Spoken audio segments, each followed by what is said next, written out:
What's up, you filthy casuals? Welcome to the Casual Shenanigans Gaming Podcast, a podcast all about the irreverent love of gaming. I'm one of your hosts, JERMgaming, and I am joined tonight by James, the old, the gray. Whoa. I am also joined by Dave. I have no part of these nicknames. And Sneaky Snake Oil Salesman Joel. Howdy, folks. And this is the Casual Shenanigans Gaming Podcast. I want to thank everybody for coming out for episode 100 and 101. They were awesome episodes. Last week was pretty much just a raw information dump, but lots of people responded really well to all the changes we talked about. So you're going to start seeing those implemented tonight. But the first thing I want to say, got a little housekeeping to do, is if you support us on Patreon, you need to be checking your Patreon messages, because that's how we're sending out new Casual Conversations, Casual Shenanigans Tech episodes. The first one has already been recorded and sent out. And we will be asking those of you who pledge at the $10 and up level for your recommendations for our Casual Conversations. We need your link information to go on the Patreon page on our website, et cetera, et cetera, et cetera. So definitely be checking your Patreon messages. In other housekeeping news, we've gotten like 110 subscribers on the YouTube channel just in the past week on the new Casual Shenanigans channel. So Good job, everybody. Thank you for that. And what else? What else is new? I mean, you know, we've been talking about new stuff for like weeks now. I feel like I'm done talking about new stuff. We just got to do new stuff now. Now we have to actually deliver. Of course we would. We're amazing. But we're going to start with Patreon, because we have had a bunch of new people pledge to us on Patreon this week. I feel weird saying people pledged to us. Like, pledge. They drank the Kool-Aid. They carried their holy dollar up the aisle. Sounds like the pledge I made people do on my YouTube channel. They had to pledge their allegiance to my tech reviews, that they would give me their new tech information before anybody else, and I actually had them read out stuff. And so this one guy, right, I said, I'm gonna give out free consoles to anyone who pledges. So I got a couple people so they're sitting in their basements, like they got their hand up going, I pledge to Boundless MP that I will give him all new tech information first. It was awesome. And then the best part, I was like, dude, I'm so sorry. There were so many people that signed up. I couldn't afford a console, but here's something, I'm shipping it to you right now. So he gave me their address. I shipped him a button with my face on it with the earbuds in, and my face like, ugh. Joel, for someone so busy, how do you find the time to troll people like this? That's life. That's living, man. That's so involved. I have to make time for that. That's living. So you go down involved. to the corner and throw rocks at cars. That's just living. That's not trolling. That's not trolling. That is literally trolling. That's trolling. No, chucking rocks? No. Oh, not chucking rocks. No, I mean, I'm saying what I did is trolling. Yeah, chucking rocks is homeless bad. people with bats. It's just trolling, man. Pranks. It's a prank, bro. It's a prank. But anyway, we have some people we need to thank on Patreon. Joel, take it away with them voices, buddy. Hold on. I got to pick some for you. Okay, all right, James. Ready? James, what voice? All right. For Jonathan, I want you to do Sean Connery. Just say first name, second name. Don't give away the names. Yeah. Just Okay, all right. I'd like to thank Jonathan because he pledged to our Patreon, and that will allow us to talk like Sean Connery to you. So thank you very much for giving us your money, because the podcast can only get better. So That actually wasn't as bad as usual. Is that Joel's best impression ever? Oh my, holy crap. Well, I mean, just getting Joel, older. like you kept the same voice you were doing the entire time.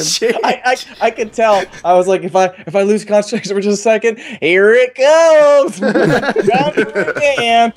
He's reverting to his Daisy character, the All right, same Joel, one every if you time. need to read the second one to yourself once or twice quietly. Unless you think you got it first try. All right, Chris Tucker for this one. Chris Tucker. John Jacob Jingleheimer Smith. Hey there, we gonna slide down and do some kung fu stuff. Yo, whoa! Thanks so much for your pledge. Woo!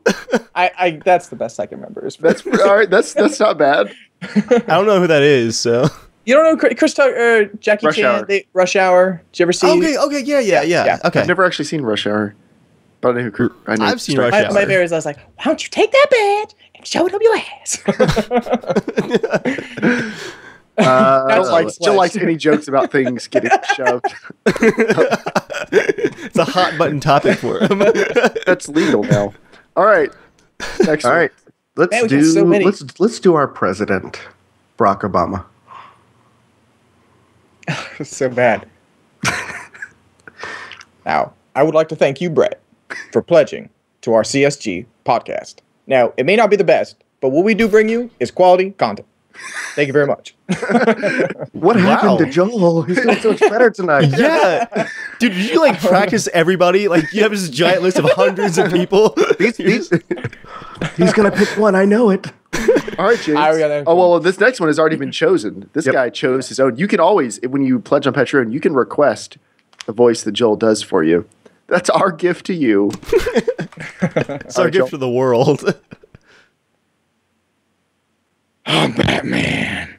Travis Fallows, you pledged money for our podcast, and you're going to get this podcast. So listen to me straight. Tell me where your freaking money is and pledge to our podcast more money than you gave me. Tell me where I'm at.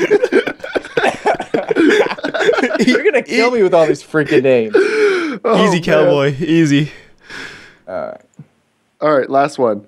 All right, the last one, we're going to go with the Italian Dracula. For the fans, they deserve it. Oh no, Armani edited their pledge. I wonder what they edited to. Did they up the pledge? Did they lower the pledge? I don't know. I don't ever get this information. So what I'm going to do is blood suck you. Suck your blood.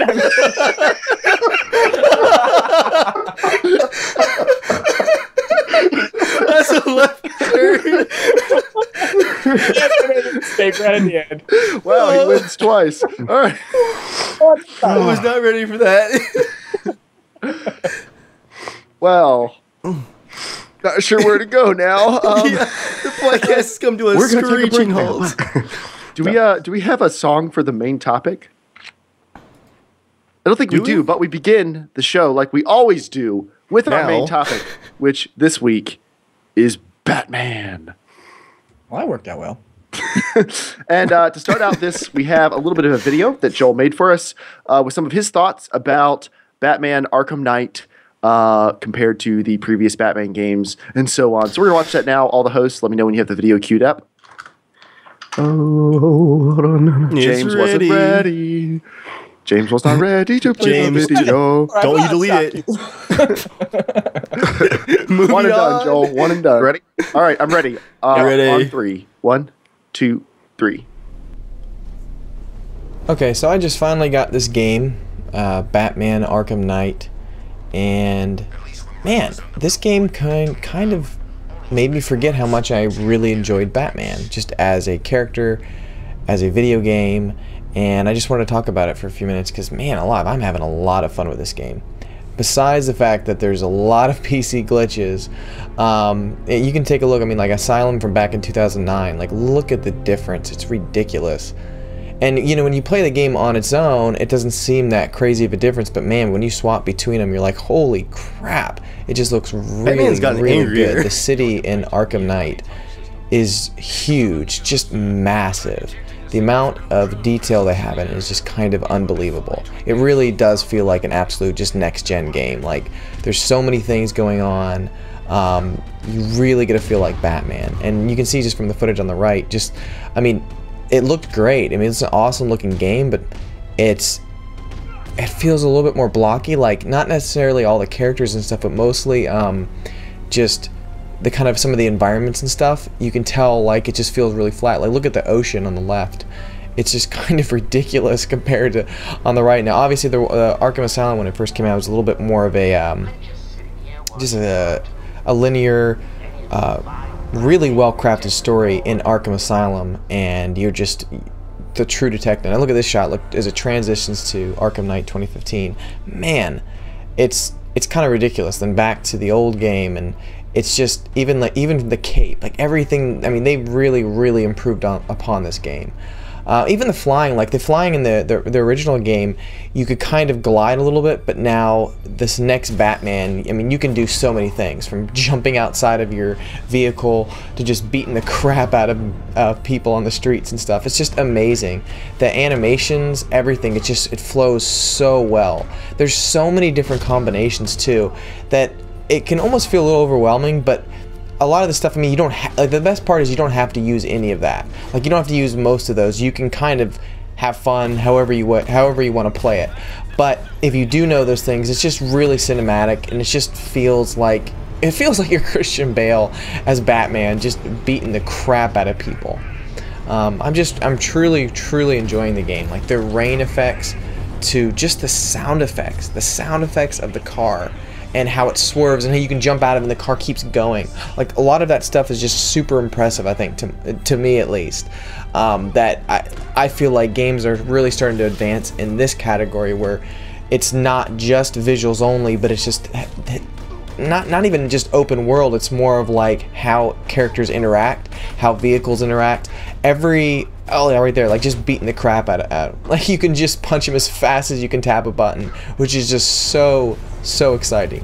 Like, just the rain on the cape, and you can do all sorts of little just different tricks, like the way you can jump off of walls and keep, you know, flying around. It just, man, it's so detailed. It really is so detailed. Kind of reminds me of playing BioShock for the first time. It was just so incredibly detailed, and it just kind of blew your mind. Like, there's so much to see that it was hard to kind of take it all in. So, but yeah, anyways, I definitely say go check this game out whenever you can. If you can get it on PS4 or Xbox One, it's running really great, apparently. I bought it on PS4, or I got it through the NVIDIA code early, so it works okay on my machine. It does hiccup every once in a while, and it's a little annoying, but honestly, I think I've gotten lucky, so it's not too bad. It's locked to 30, but it stays pretty much locked, so it's not that bad. So I've been really enjoying it, and I think you guys will enjoy it too. Cool. Thanks, Joel, for making that. Time to go buy a copy. Joel, I was laughing at the beginning. Oh yeah, and I realized I know what I said. This game made me forget why I love Batman. I can't remember anything. What's Batman again? What am I playing again? Dark brooding hero person. It's funny though that Joel, apparently you can tell he's been playing the game because he started watching The Dark Knight Returns, which I let him borrow like 3 months ago, and he just sits down and watches it all finally. He's like, dude, Batman's so badass. But I'm replaying through the first one too now, because I forgot I had it on PC. I got it like forever ago, and I got upgraded to the Game of the Year edition. I think they gave it away when they did the whole Windows Live thing. So Okay, but our main topic tonight is, why do we get crappy PC ports like Batman Arkham Knight? That's just the latest in a long line of crappy PC ports, but why do they happen? What happens with them? What's the issue? And what can we do about it? Well, let's talk about some of the ports that have been just absolutely awful. Mortal Kombat X, Arkham Knight, Dark Souls. Oh, that's another one to add. I'm actually putting together a list, guys. I just started putting the list together of just launch games, how they're working. Not necessarily a versus thing, but just to kind of keep track, like, okay, it works great on PC, PS4, Xboxes are just crap. But just to see how is it lining up and then how long it takes. So I forgot to add Mortal Kombat to the list, but I have Far Cry 4 and Batman now as kind of being ones that are just really Watch Dogs. But I thought Watch Dogs, I mean, it was pretty bad, but it was bad. It worked, I guess, though, right? Or did it not? I remember Dave talking pretty bad about it. It worked, but it worked with severe problems. Like, I don't think it would crash out on you all the time, but it was a very unpleasant experience. Yeah. Dave, weren't you rocking out like 15 frames a second? No, that was the weird part. Is like I had a pretty good FPS. I don't think I could hit 60. It was the stuttering that was so bad. Like as soon as you got to driving, it would just start stuttering like crazy. Which in a city game, an open world city game, you do a lot of driving. So let's talk about why does this happen? Because now there are bad launch games on consoles too. Right. Like this is a system wide issue, but we're talking about crappy PC ports tonight. Which one of you was telling me about video card companies having to? Someone was talking about that the other day, about how they're not getting good driver support from either of the companies. Mm-hmm. And so they're basically working with cut modified drivers. Dave, go ahead. Yeah, I found an article from I guess it was more of a forum post that was about as long as an article from a guy who was an intern at NVIDIA working on their drivers during the Vista era when they were having to do huge overhauls to the driver system. And he said that drivers get a lot of flack, and NVIDIA and AMD both get a lot of flack for their drivers, but the reality that he saw was that game developers, a lot of times, because projects are so rushed, scope changes, stuff like that, there are game developers who don't follow like API standards for like DirectX. He described one game that he didn't mention by name that they didn't even use the commands begin frame and end frame. Like, it's kind of like not using HTML tags on a website. Like, it's the very framework of the system. Right. And what he was describing was a situation where NVIDIA and AMD were having to band-aid people's games for them at the driver level and fix all kinds of massive issues because the developers either weren't following standards, weren't planning well, or were just trying to rush things too much and weren't putting the effort towards the PC versions. Now, do you think that's because there's so many different combinations of PC hardware that something needs to be developed for? Or is it because the PC version is the like redheaded stepchild because they don't tend to sell as well? Is the answer yes? Acceptable? Probably, yeah. I mean, what do you think? Yeah, it's the easy answer, but I think it's a bit of everything there, for sure. What I was thinking is, with PC ports, like when you go to a console, you have a point person, you have a company that you go to. Yeah. And you go through the proper channels, get your licensing and stuff. And, not that consoles never make crappy games. I mean, half of the Wii's library was shovelware, but you go to a company like Sony or Microsoft, and you at least have their support, their architecture, but there's really no point. I mean, you can go to NVIDIA or AMD, but I mean that's it. I mean, it's not like Microsoft is going to necessarily help, or it's Valve is going to help.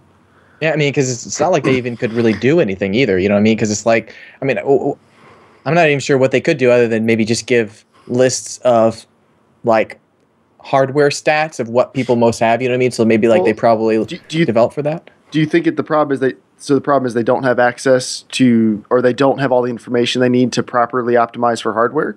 Because there are indie games that run absolutely beautifully and look great, like Payday 2. Runs fantastic, and I mean looks good for what it is.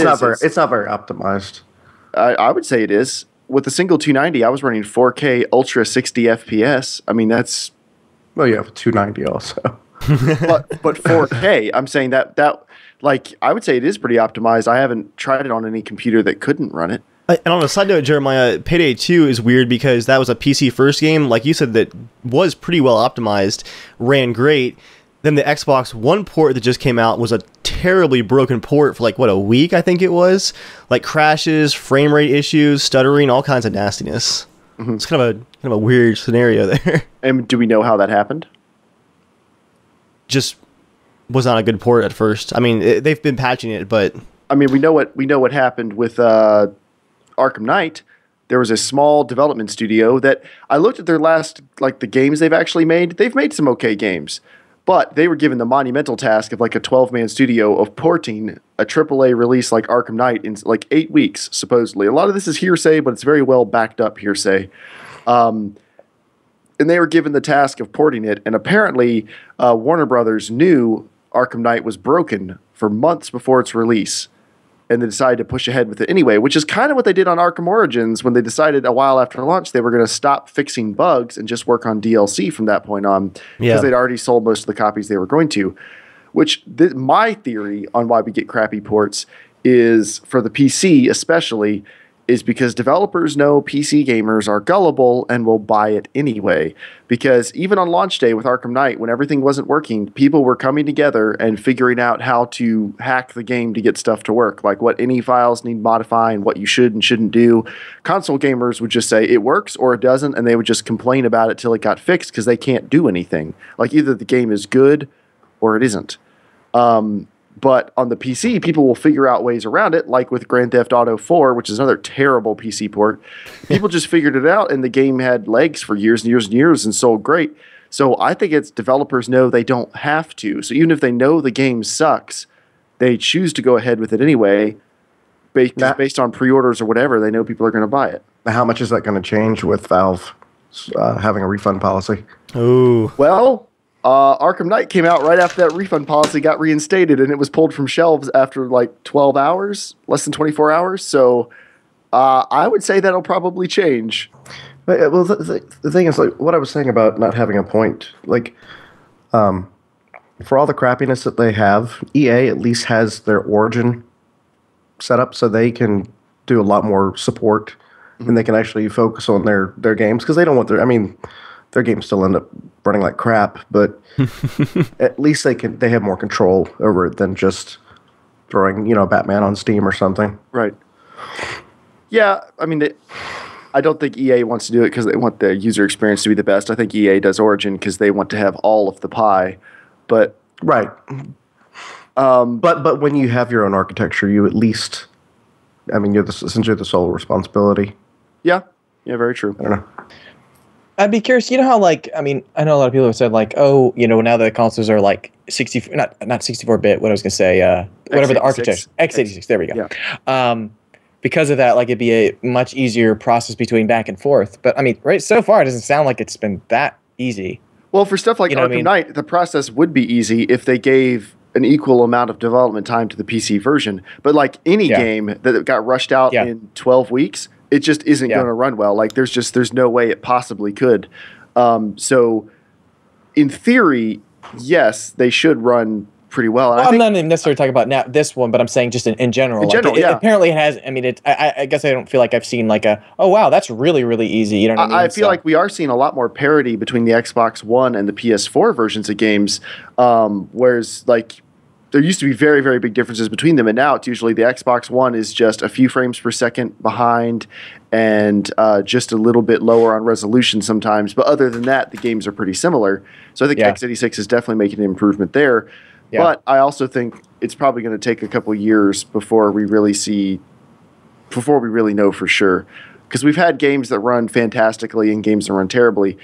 For all we know, Grand Theft Auto 5 runs so well on consoles and on the PC because they're both x86. For all we know. Yeah. Rockstar said they were going to do a really good job this time, and they appear to have done a pretty good job this time. So maybe x86 helped them, and maybe it didn't make a difference. But yeah, I did read the article about how they developed it for PS4 or just consoles in general.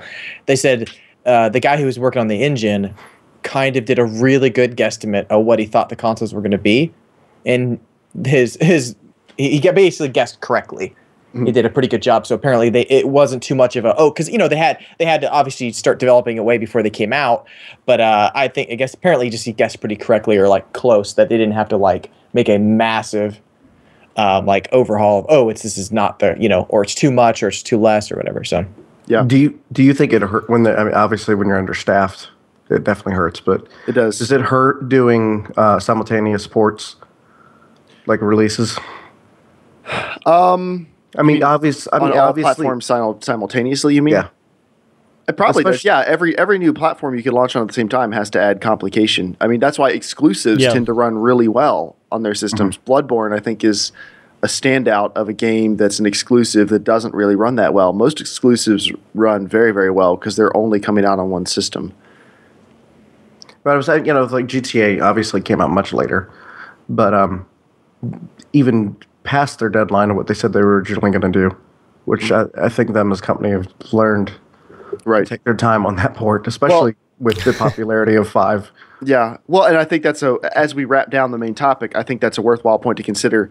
I don't really get mad at developers most of the time for this stuff unless they outright lie about something. Developers, people who make games, you have to assume they got into this industry because they really like games and they really want to make games. I put most of the blame squarely on publishers.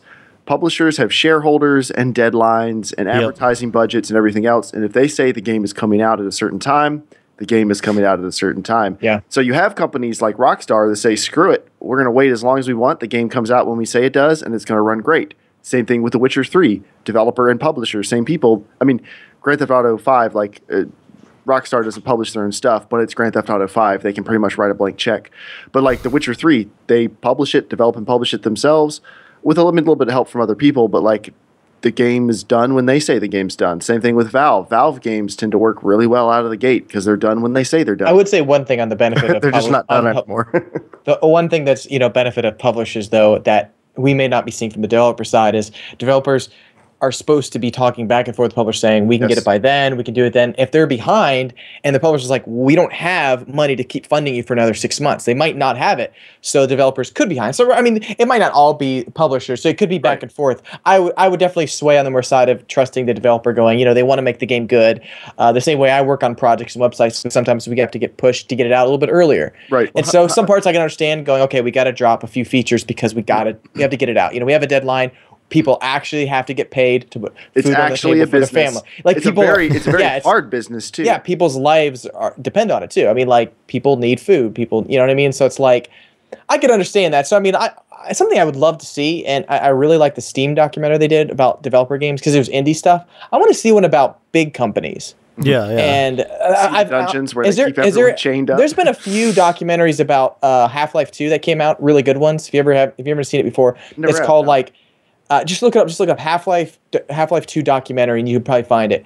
But it really talks about how they got it ready for E3 and they for years. And it's really interesting hearing about it. Like it's a lot less, I don't know, happy-go-lucky rainbows than it is, than people think it is. Like these people are working their asses off to get a game done. Yeah, well, I mean, but how much money do you think WB's now having to dump into this game for the mistake? As opposed to paying it up front and getting it. We'll see. How much money are they going to dump into it? They say they're going to dump a lot into it, but are they actually going to? Or are they going to push out a couple half-decent patches till the fuss dies down and then they'll move on to something else and leave the rest of it? I mean, that's always a possibility. That's what they did on their last game. I mean, I say it's a very good possibility. I mean, from the response... Right. They said, we're going to work around the clock to... Oh, I'm sure they will. In the Drive Club version, the Drive Club edition that was supposed to come out on launch day came out 8 months later. Like, I'm sure they were working around the clock that entire time to fix those last couple issues they didn't know about. Like, no, that's... Like I said, I get mad at developers when they outright lie about stuff, and I suspect that Rocksteady is lying about this. Maybe not intentionally. Maybe their developer is going to twist their arm and they're going to have to move on to something else. But I would be very surprised if this game gets patched to complete 100% working order. That's just my opinion. But I mean, from a business standpoint, if they knew it was broken, I mean, it's going to obviously have worse effect on their stock to release something that's broken. Just completely broken. If no shareholders care about sales, we'll see, because there's been plenty of broken games that sold great. And I mean, they might wait a month or two till they get most of the sales they're going to get on the platform and then move on. Yeah, but consumer confidence is also, it does affect. It does. Oh, yeah. It does. But until that affects sales, until sales are affected, I think they can probably get away with it. They can't sell anymore right now. They're going to want to get it fixed enough that they can start selling it again. But past that, we'll see. I wonder how the refunds are looking right now, even though the game's not available. I wish we could get info on that. Oh man, it's got to be bad. But it's now time to move on to the news. I had one more question before we run. Unacceptable. What's up? One more question. Sorry, Joel. I wonder how many how companies perceive Steam sales and stuff like that for when they're making their PC ports. If they just assume that PC gamers are more likely to wait till it gets in the $15-$20 range as opposed to the any full sale price. is better than no sale. Well, I do know they obviously almost every developer who pushes the game out later, they do it because the PCs can. I mean, you can download it. You can illegally download it. It's insanely hard to do it for PS4 or consoles. So if they'd rather wait a week and get some more sales on people going, you know what, I can't wait that week, so I'll buy it on my console instead. Or people like Joel, I can't walk upstairs. I'm going to buy it right here on the console now. All right, now you can do it, Joel. News time! All right, our new format for the news, as we said, is each host will bring one news item they want to talk about, and then we have a couple general interest items that we'll fly through pretty quickly. Fight. It's not like on Survivor. 4 news stories enter. Jeremiah's is the best. No, it's the largest. We'll be fighting on Joel's. So the Fury X has been released, and a lot of people seem to be really disappointed by the early reviews, which really pisses me off. I am a little bit of an AMD fanboy, but the Fury X is a smaller card than the 980 Ti, its main competition. It's much cooler because it has a liquid cooler that keeps it at like a max of 50 degrees Celsius, which is incredible. Nuts. And it keeps pace with the 980 Ti. Loses in some games, beats it in others, tends to beat it more around 4K, but it's like a couple frames here and there. The cards go back and forth. I would say the 980 Ti probably wins more than the Fury X does, but it's so close that they're basically neck and neck. And they're the exact same price. And there's tons of people going, well, that's just really disappointing. Like every comment section is full of people going, that's really disappointing of AMD. Like that's not that impressive. That's not even worth it. I'm going to get NVIDIA. It's like, what? It's a smaller card that's cooler and just as fast. And that kind of pisses me off. But I think there's still a lot of potential left in the card. I think looking at AMD's track record, what they did with their last couple generations of card launches, I think when the Fury comes out in about a month or a couple weeks, I guess, I think the Fury is going to be basically just as fast for $500 to $550 because that's what they did with the 290 and 290X. So when they do that, I think that's when they're going to unlock the voltage on the Fury X. They said the Fury X's water cooler would be an overclocker's dream, but the voltage is locked and people are getting like 5% overclocks, which is hardly dream status. And supposedly this cooler can cool like 350 watts of heat dissipation, and the TDP for the card is like over 100 watts less than that. So in theory, you could push the voltage of this card, you could push the power consumption like 25-30%, and the card could cool it with no issues. So part of me has this little theory that AMD's waiting to see what NVIDIA does next, and they're about to drop a hammer with the Fury X. But I'll be waiting with great anticipation because a 980 Ti can be overclocked to be just as fast as my 970 SLI. I am a little bit tempted. I'm having some more SLI problems. I'll never trust Dave again about dual card setups. I love mine. I don't know what the problem is. I don't think it's for me. I just don't think it's for me. Dave, honestly, you've reset your computer more than anybody else in the group. I reset my computer? Yeah, during games, you're like, sorry guys, gotta restart my computer. You do have more issues. You say you love it, but each time I brought up an issue, you were like, oh yeah, I've had that happen before. Oh yeah, that's happened once or twice. Yeah, the drivers are just kind of sucking recently. There's a whole lot of, well, yeah. You know what I did with my 290? I played games for like a year straight. There were 0 driver updates as far as I could remember, 0 tweaking. I set the overclock. It ran super hot. I sweat a bunch, and I played games.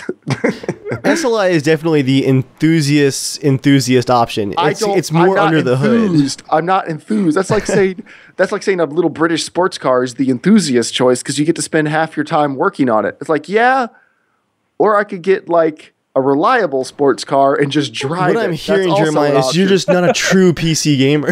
Maybe that's it. But I'm considering selling my 970. And Jeremiah's like, I'm okay with that. Picking up a 980 Ti or a Fury X. We'll see how they are when they come out. But Joel's item.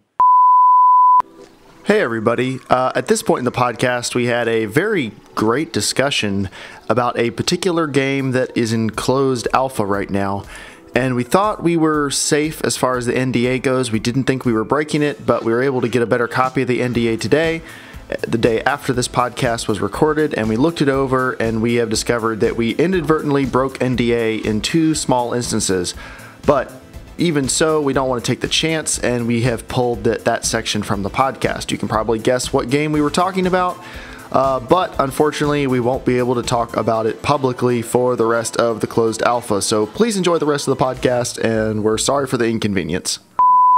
Well, moving on to Dave's news item. Dave, what do you have for us? Mine's brief. It's just a little bit of talking about PC sales. I first came across this article. I sent it to Joel a few days ago. The Dark Souls series as a whole has passed 8.5 million sales, but the interesting part of that is that of those 8.5 million sales, 3.25 of those are PC, which really surprised me because the Dark Souls 1 port was awful. I mean, it was one of the worst. It was worse than GTA 4. And even after mods, it still was less functional than GTA 4. Right. And Joel and I's playthrough is on hold basically until the summoning's fixed. It's beyond broken, but the game is so good.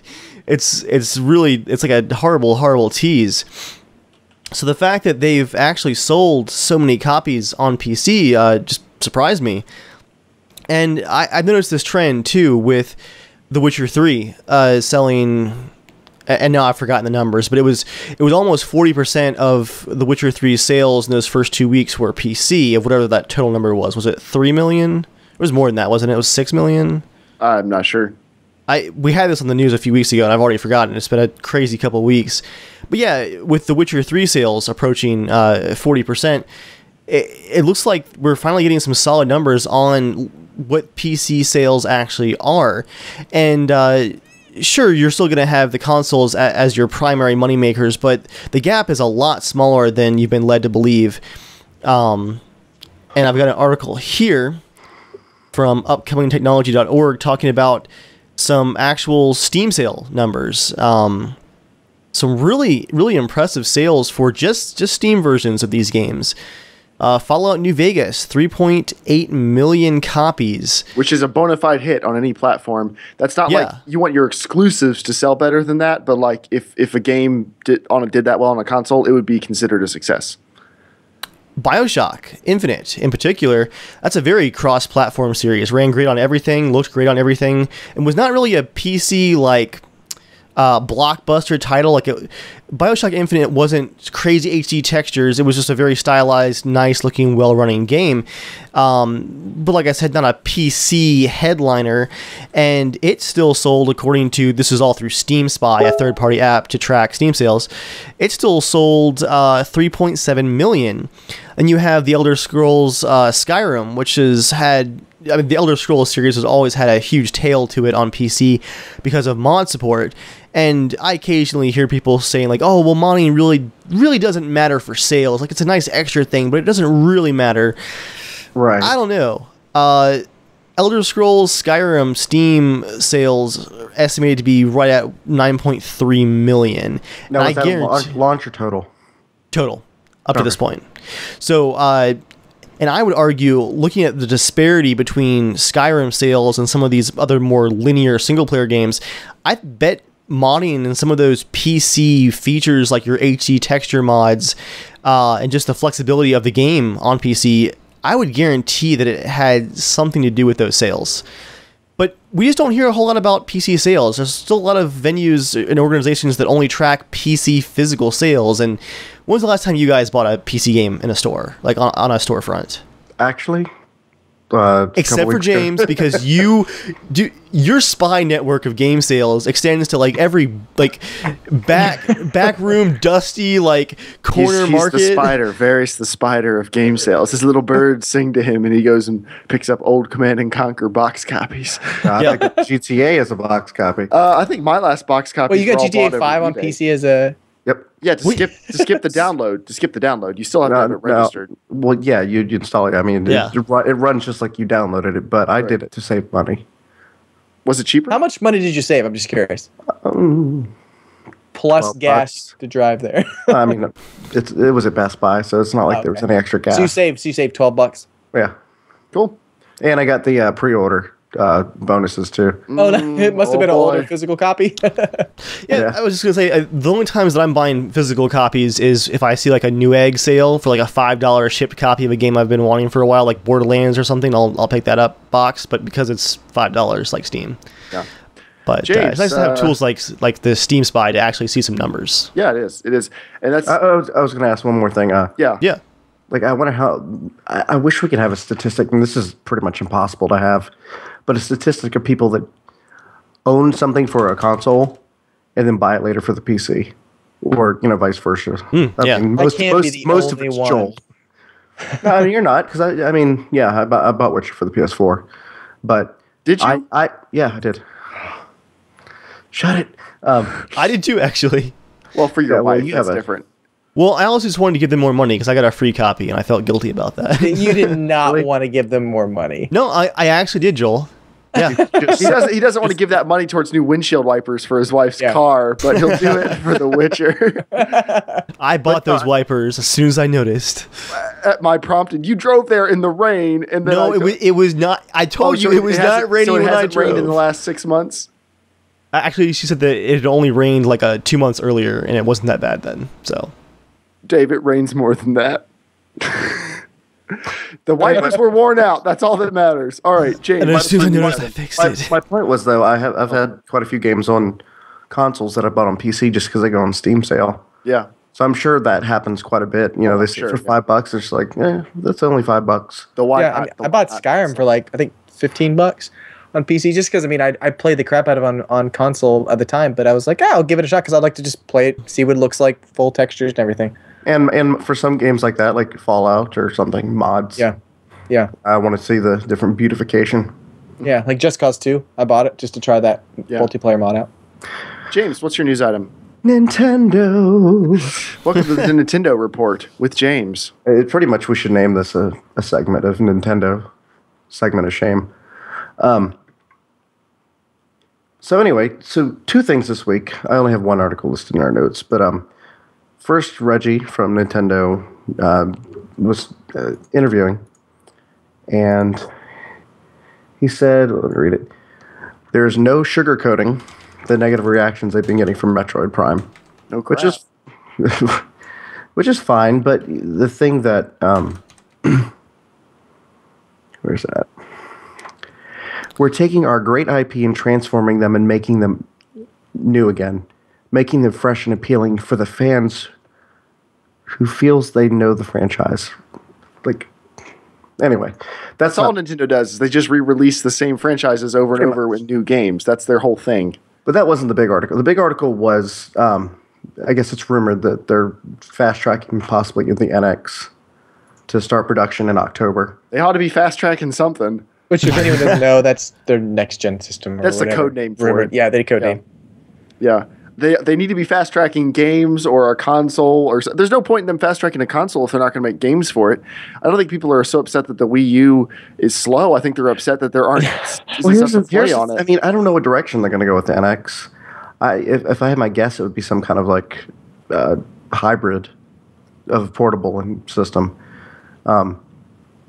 If it was like the Wii U gamepad that would also just plug into your TV, and here's the important part, could play HD games, so it could actually compete a little bit, that would probably be good. Charge $400. The only frustrating part about the whole, like, I like the idea of the gamepad and stuff in one way, but it also sucks because, one person has a very different controller, everyone else has different controllers. It made it really frustrating to play any kind of co-op games. And Nintendo is known for everyone playing co-op games. And I just didn't like the fact that they kind of, like, I don't know, do something more standard, you know what I mean? Or like leave the 3DS or your portable to the kind of unique, different kind of game system, you know? But I don't know, like come back to the old style of games. Like, you know, it's the system is the powerful thing, it does the games, and leave the controllers to be a little bit more generic and stuff. Because with the Wii U, even if you use the Game Pro pad, you had to use the gamepad to turn the freaking game on, do settings and everything, because you can't use at all any other controller to do it. You have to use the gamepad.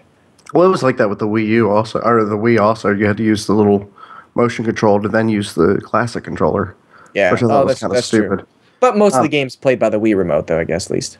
Yeah. But I find it strange. I mean, I guess I don't find it too strange. They haven't been releasing a lot of great games lately, but it almost feels like they're holding stuff back.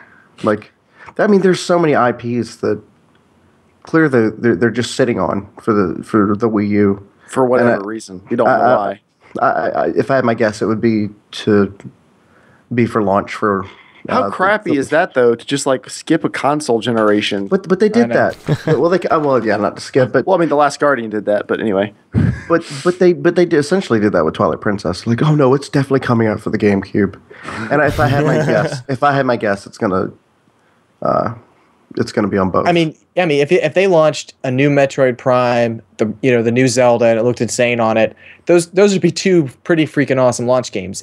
But I wish that was like for the Nintendo Wii, you know what I mean, or Wii U, that is, instead of delaying it for the next system. But I don't know. So apparently, the rumor came from them visiting their supply chains, and from their guess, it says Nintendo's expecting to ship 20 million in the first year, which. I just don't see it. Wait, One Zelda game's not going to do that. How many of ship this 20 million units next year? Yeah.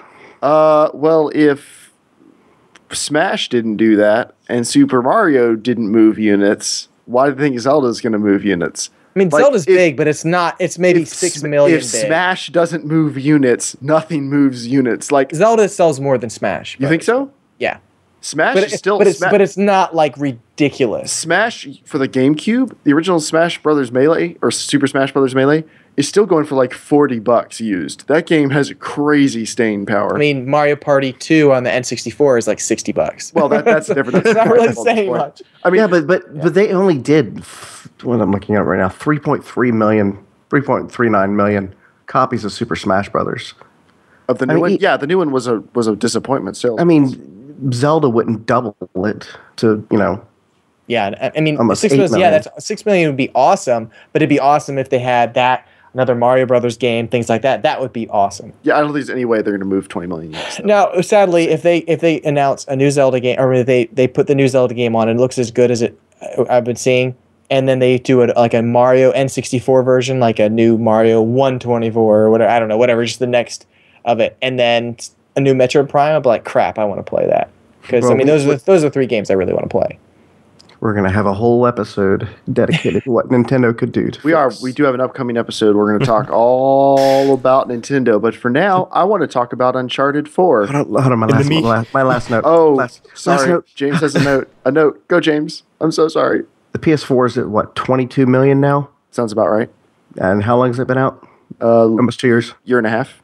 Yeah. And Nintendo's expecting to do that with a console that would most likely not even release until mid-year to do that in the first year. I just don't see it. Yeah, I don't think there's. It's going to have to be mind-blowing. What I think it's going to be is it's going to be something just different, something a lot cheaper. Yeah, they might be willing to like roll the dice again like they did with the Wii, but who knows? Anyway. But Uncharted 4, in the surprising no one category, Uncharted 4, A Thief's End is officially not going to be 60 FPS anymore. They've said they are dropping the game down to 30 FPS, which does not surprise me at all because when you saw how pretty the game was, first thing I thought was there's no way this is going to be 60 FPS when it launches. It's freaking huge. Yeah, the PS4 is just not going to be able to handle that. That's all the story. They just said they're cutting it down, and I think that's a good thing. I think they did say it was going to be for single player, but for multiplayer, they said they're still targeting 60 frames per second for multiplayer. So that could also mean before launch they go, yep, that's not happening either. But maybe they'll be able to pull it off. I don't care. Just get it locked. I don't care if it's 60 or 30 as long as the game is good, and I trust Naughty Dog. But I didn't think there was any way it was going to be 60 FPS. My prediction is that from here on out, for the Xbox One and the PS4, only FPS games are going to be 60 FPS. Like, I don't see anything else coming out at 60. That's just ridiculous. 2D scrollers. Well, okay, AAA releases. All the PlayStation Plus games will be 60 FPS. You guys knew what I meant. And then the last thing is Amazon Prime is starting to offer deals on games when you pre-order them. BRB, guys. And they're actually pretty good. Now, for the record, I don't think it's smart to pre-order a game ever. Like, there are very few games I would pre-order. I would pre-order The Witcher 3. I can't think of really any other games I'd want to pre-order. Like, I'll pre-order Fallout 4. If you want to get like the Pip-Boy edition stuff, like that's a little bit different. But like, what as broken as games are most of the time, don't pre-order. Just wait till they come out. If they're good, buy them day one. But to tempt people into pre-ordering, if you have a Prime membership on Amazon, they're going to start offering some deals on games, and some of these are actually pretty good. Tom Clancy's Rainbow Six Siege and Tom Clancy's The Division, both can be pre-ordered for $53. Halo 5 can be pre-ordered for $53. So it's a $7 discount. It's a little over a 10% discount. Not Black bad. Ops 3 only $50. Battlefront $55. Battlefront Deluxe Edition $63, which basically means why not get the Deluxe Edition? EA says you want to. But I just thought that was interesting that they're starting to try to entice people that way. I hadn't heard that. But that's something that other retailers are kind of doing to a degree anyway. Yeah, but it's Amazon. But if you pre-order a game at Best Buy, you generally get like a $10 gift card. And Yep. I'd never heard of that before. Yep. I've heard of that before. Target kind of does something from time to time. But also the Microsoft Store if you pre-order something like Halo 5 or the Rare Collection, which I've pre-ordered both, you get a $10 gift card. But you pre-ordered Halo 5? I did because I had some trade-ins. You would have a lot. And they were doing a deal. Well, they had a deal where they give you $5 for each game, and some of the games to trade in, they scan it to see how much you would get. It was like 90 cents. Mm-hmm. So, all right, it is now mail time. Mail time. You can write into the show at casualshenanigans@gmail.com, or you go to casualshenanigans.com, our new website, and click the Contact Us button, and you can just send us an email right from there. We have a very long email from Nightwolf. He's written into us, and he says, "Hey guys, it's just some feedback on like our last couple weeks, so I thought I'd read the whole thing. Everyone buckle in. Hey guys, it's been a while since I've written in, and I'm just listening to your newest podcast in anticipation of all the new changes that are now here. This started as a YouTube post, but I prefer not to blast your comments with a text wall. Jeremiah, to your comment in the beginning on the amount of content that the show has, from a frequent YouTube listener's view, there's a surprising quality of non-BS in between the jokes and fun poking, even though the joking gives you guys show its easily accessible vibe. There's legitimate, knowledgeable PC recommendations. See, Joel, people like it. That are current and is non-sales pitchy. Like I'd said before, this all separates the Casual Shenanigans Gaming podcast from the garbage, crap quality to the opposite extreme, very over-the-top, striving to be television quality, very script, sponsor-fed shows on YouTube. He's saying we're not like those shows. Thank you to Best Buy and Walmart for doing this. With sponsors, we could be like that.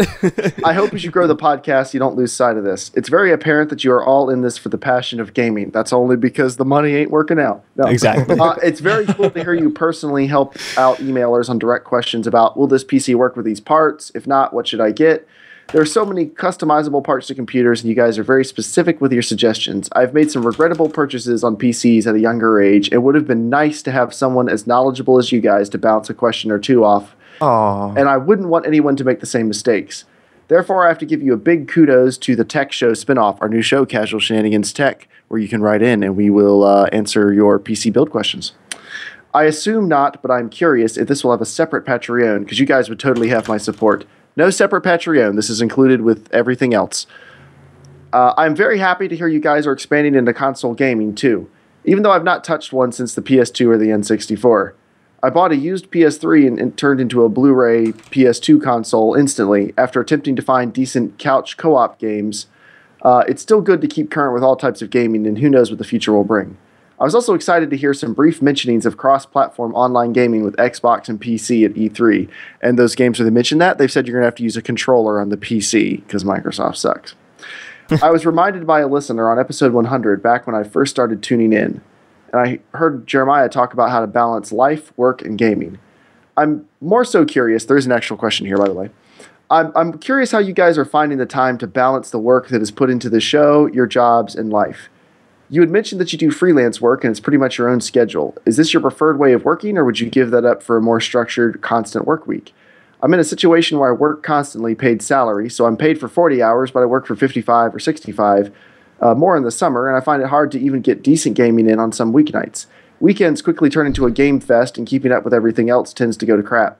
I feel that I can't help my weekend gaming habit as I was basically born craving a good gaming experience. So before I read the rest of it, we're going to go and answer that question. I feel like he was addressing me directly with the freelance thing, so I'll answer that, but then I'll let you guys chip in.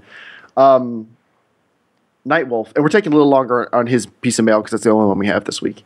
Nightwolf, I like freelancing. I started freelancing because I wasn't in the best work situation.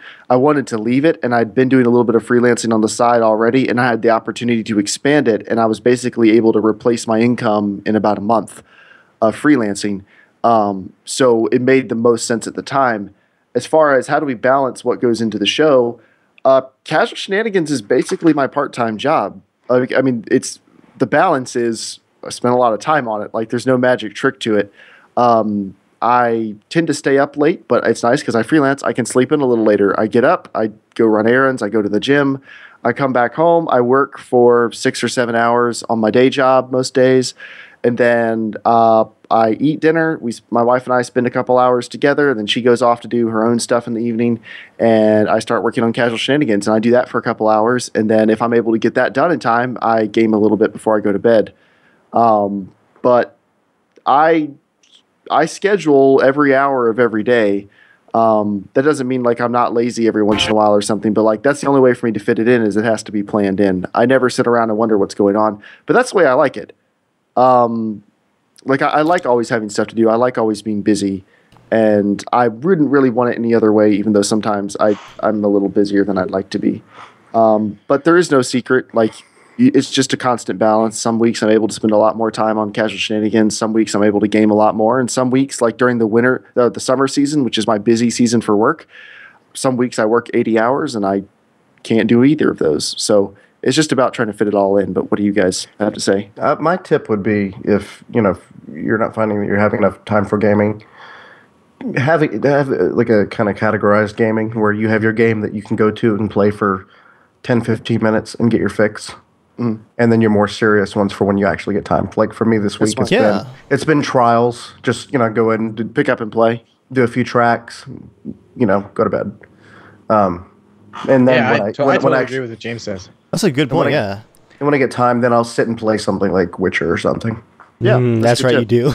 And that's why I actually really enjoy games like Call of Duty and stuff, because those are the games that like I don't have time to invest a lot amount of time into, and no one else, like I don't have time to play multiplayer with other people. And for me, like I don't play a lot of multiplayer games on my own because you play it and you get nowhere. Like you essentially win a match, but you don't do anything to further your character, further the story. So really, you just spent 15 minutes. In a way, I mean, it's all it's all good time, but it kind of feel like a wasting time for me. So I usually play multiplayer games or something like that kind of has no like story advancement, no leveling up, nothing like your character's getting better, that I'm progressing more in the story. And I kind of switch between a couple of different games depending on how time I have. So. Cool. I would also say set realistic expectations of how long you're really going to play. Like when we set out to play GTA or something, or back in the day of DayZ or something, it's like I'm only going to play like an hour, and then like. Especially Payday. When we first started playing Payday, I deleted it because of that. I had no clue we were going to sit and play for 5 hours straight. So there's a little bit of scheduling. So okay, only minor regrets. Minor regrets. So the rest of his email, he says, as much as I'd like to catch you guys live, it's rarely feasible, but I promise I will make it to one of your live shows soon. I tend to catch you on YouTube during work and drive through the crunch. You guys remind me very much of my group of gaming friends, and they are who I look forward to gaming with as soon as I get the hell done with work and all the other BS that comes with being an adult. I'm very much a social gamer in this aspect and tend to think that's why I will always be a PC gamer. The more the better, and the more ridiculous the conversations get while gaming. From my perspective, it kind of sucks that you're keeping the show to an hour, although we're not tonight, even though you're doing the new tech show. I hope it doesn't take too much away from the current reckless jokester vibe you guys have always had. Yet, I can totally understand. I truly don't know how you find the time to do all this. Help me. With that said, and with James mentioning live talks before the show, is there any chance I could catch these being a Patreon supporter? In all honesty, I could easily use 8 hours of content a week to remove me of the stress that is my work life, but for $5, it's a bit much to ask. That barely even covers Dave and Joel's taco betting costs. Oh, speaking of which, Joel, you still owe me iced coffee. And whatever else was involved. I've forgotten all this. I want that to be delivered on the podcast. What else is involved. The listeners deserve to know. I want that delivered on the show. Man, how many weeks could Joel pay for my iced coffee, like, for the podcast? I wonder now. What were we up to, Joel? 5? As I may not find the time over the summer to write in anytime soon, I wish you all the best of luck and a big thank you for getting me through the work week. Casual out, Nightwolf. Now, he said it in there. He loves social gaming. He we reminded him of his friends. Mm-hmm. Definitely should come out to hang out on Teamspeak. Yes. At one of the events that we do. Yes, and we're going to try to announce more of those coming up soon, more community events. Something he could even do as well is iPhone or Android. I think it's on both. I know it's on iPhone, but you can get the Teamspeak app on there. Don't talk about that now, Joel. The other night, Ultra Grunt added that onto Pierogi's phone so he could hang out while we were all playing GTA because he's over in the States, and his voice sounded like a half-speed robot. Like, like there is a TeamSpeak app. Set your expectations reasonably low. I don't know what his connection was. I used it before, and I played with Dave, and he didn't even know I was using it. It sounds. You gotta have headphones and stuff like that. Yeah, it can be fine. It's not the best app though. Like it's a good. Well, I'm just saying if you just want to sit and listen and hang out or something like that. If he's not able to play a game, he could be driving the car. I don't know. But yeah, definitely come hang out in TeamSpeak. Let us know if you also have GTA. Join us on that. Join our Yes, and we've gotten a couple comments for anyone who's in our the Seal Slappers, our Casual Shenanigans GTA crew. If you're complaining that you don't, like, a couple of people have said they never see people online. Anytime we're playing, when we do events like races and stuff, we try to invite everyone who's online in the crew to those events. But if you're not online, you probably will miss it. But coming up, Debbie, our GTA administrator, is going to be working on some community events we can hopefully invite a bunch of people out to. And we'll promote that more on the podcast. So you'll know about it more ahead of time. We'll try to get more of you out there. But yeah, there's like 40-something people in the Seal Slappers now. We've had like a half dozen people that we don't know yet have hopped onto TeamSpeak to play with us. So that's pretty cool. But I started calling GTA 5 the everyman's game. Like, no matter if you're into shooters, RPGs, whatever, you can have fun and laugh like crazy in GTA 5 with some friends. Especially it's just with our amazing. group. We have a pretty funny group. I'm not taking credit. I'm saying like the group of everyone together, they're pretty fun to play with. So it's pretty But it's extra good when I'm on. But icing on the cake. That's not what I meant. But yeah. Sweet cherry. All right. Very uncomfortable. Do you like this? This is my meme face. But anyway, that is mail time. Remember, you can write in casualshenanigans@gmail.com. It's now time for 90 Seconds with Joel, the part of the podcast where Joel talks about whatever he wants for hopefully 5 minutes or less, because that's the amount of time I have allotted on the sheet. Fool. I was going to mention, I forgot the username you just read the email out for. Nightwolf. You remember? Nightwolf. If you join the podcast live, message in and I'll shout your name out in a weird, wacky voice to say, thanks for listening. We appreciate you guys doing that. And thanks for writing in. Okay. Sorry, Joel, before you go, one quick thing I wanted to mention, like he said in his email, if you guys want to get us warming up for the podcast, if you would honestly like to get that as a small download, like another casual conversation, let us know. I don't think the quality is there. I think you'll be sorely disappointed, but if you just want more of us picking on Joel, send us a comment or an email, and like if a bunch of people want that, maybe we'll do it. I honestly did not think anyone would care. Me, Joel, you're a douche. All right, Joel, you're up. Okay, I'm getting so pissed with these clickbait articles, man. Like Facebook, dude, is just turning. Joel is pissed at this article. You'll never believe what he does after that. Dude, well, okay. First, I'm becoming really pissed, but now I'm like starting to really love them. Okay. Because it's like, I just like to think it's like actually real. Like that's exactly how people are thinking. And I just started laughing because if you start reading this out, like these scientists are like such and such found a barrel underground. You won't believe what blew their minds. And I'm just thinking these scientists going, oh my God. Like everywhere. It's always like, no one will believe us. Yeah, somebody did something with celery. You won't believe what happened next. I'm like, oh my gosh. Well, celery? Oh shit. I saw one of this today. A guy, there was an article that said, you'll never believe these 10 mind-blowing facts about this band. And I was like, all right. And it was like, when I was in high school, I played tennis. It's like, what? I don't know. I'm really enjoying it now. I don't ever read in the articles, but I just love just what they say. It's just like the spacecraft blew up, but you won't believe what happened next when he found a dessert, or just some stupid thing. I feel like they have like a wheel generator where they're just in it. I'm going to tease it. You won't believe what such and such. I'm like, oh my gosh, like everyone's freaking out, man. Dude, there's like so many, every news agency is just freaking out. Like, oh my God. Well, it's bad when I wouldn't say reputable, but bigger news sites start doing it too. Yeah, like Huffington Post. I mean, I'm used to like the little crappy ones, right? Doing they're it. Just like, fishing for views. Yeah, but like when the big ones start doing it too, it's like, If it takes you any comfort, they're not trying to scam you. They just literally don't care what you do as long as you click the link. They just want that click. They want that little bit of ad revenue. They don't care if you even read the content. And you can tell by reading most of their articles. But yeah, it just... Don't forget to catch our next episode, because you won't believe what we found out. I don't even know what the next episode is. 103. And each 5-minute segment's on a different page. You have to click next, and it like loads a whole new page with new ads where you can view it. Anyway. But that's the show this week, guys. I do want to tease coming up 2 weeks from now on the 16th, we're going to have Tristan Moore from Broken Window Studios. He's going to be back on. He's the guy that made Grave, which was successfully kickstarted after an appearance on our show. Is it a coincidence? Can't really say. Most definitely. But you wouldn't believe what happened next. But he's also made another game that's got greenlit and is on Steam right now, Reflections. We're going to be checking that out soon. And we're going to have him back on, and we're going to have a whole podcast dedicated to indie games. And we're going to be talking all about the little games that have all kinds of innovation and awesome, cool stuff happening in them that you don't always see in AAA games. So that'll be coming up 2 weeks from now. Let me go through the whole rigmarole now. So you can find the podcast on iTunes. Please go rate us on iTunes. Leave a review. It actually really does help us out. We say stuff like it really helps us out as a joke, but it really does help us out if you go leave a rating or a review on iTunes. And we might read some of those out soon if we get some cool ones. But you can write into the show, casualshenanigans@gmail.com.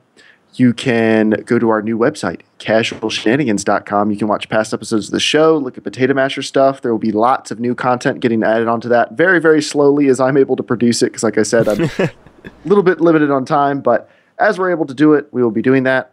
And you can find us on Twitter, Casual Shenanigan, and JERMgaming, and Evil Viking. And then on YouTube, youtube.com/casualshenanigans, JERMgaming, and Evil Viking 13. There are more Potato Masher videos coming soon. Right now, I'm working on Project Cars. That'll hopefully be coming in the next couple of weeks here. And does anyone else have anything else they want to add before we go here? Nope. No, we'll probably start getting more emails saying, guys, make the podcast longer. So if you pay us more, we'll give you back what we took away. And Joel, what's that link? Why it's patreon.com/casualshenanigans. Well, thanks, Joel. We can start cutting the podcast off at 1 hour. Make sure to watch the next part. It'll blow your mind. Be sure to unlock the season pass to see the ending. Those are lines that don't cross. Those are lines that don't cross. We don't go to Raven. Or we just straight cut the podcast mid-sentence. It's like, find out next. All right, guys. Thank you for watching. And as always, stay casual.